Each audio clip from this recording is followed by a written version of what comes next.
E o processo de assimilação cultural é uma fase da aculturação.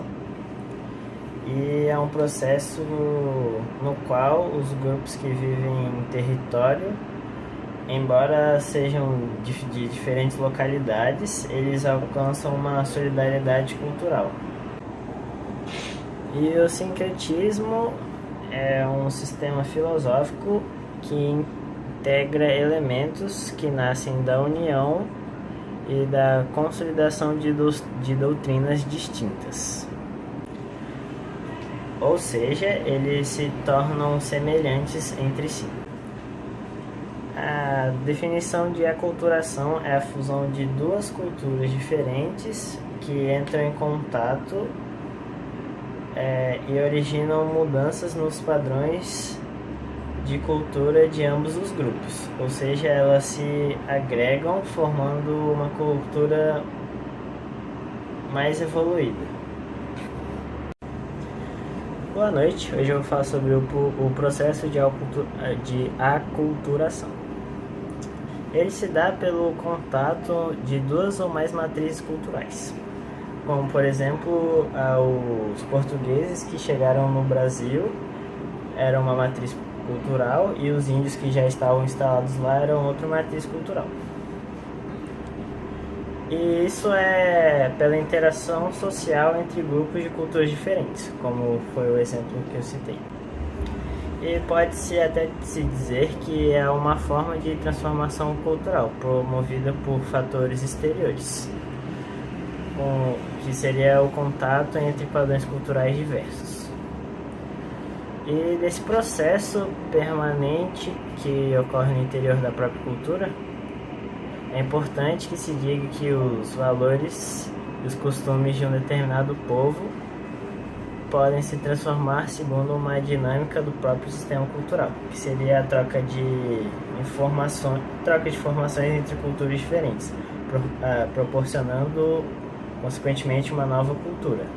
E esse processo de aculturação pode ser de forma pacífica ou dominadora, como foi no caso dos portugueses, que foi dominadora, sendo que eles colocaram a cultura deles como fosse mais importante que a dos índios que já existiam aqui no Brasil.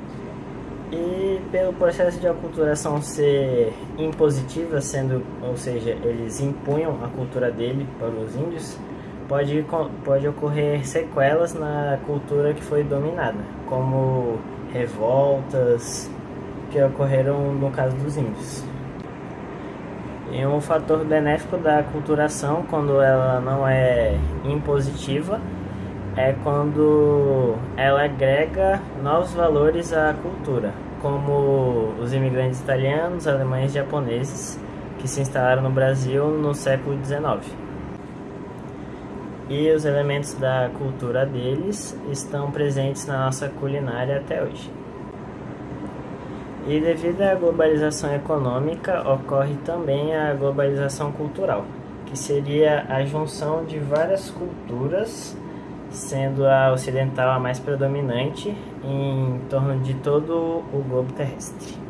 E, portanto, esse processo de globalização não vai fazer com que as culturas se fundam e tornem-se apenas uma. E sim, elas vão evoluir por causa de várias outras culturas que estarão proporcionando diferentes conhecimentos para a cultura. E a dominação muitas vezes não necessariamente precisa ser violenta e explícita. Ela pode ser implícita, como, por exemplo, propagandas que incentivam os consumidores a abordar a cultura americana, por exemplo, como os ideais americanos são os melhores, não sei o que, só que eles estão implícitos, não sendo, os americanos não estão falando consumam a nossa cultura, senão vou oprimi-los. Não é isso. Eles fazem isso de forma implícita.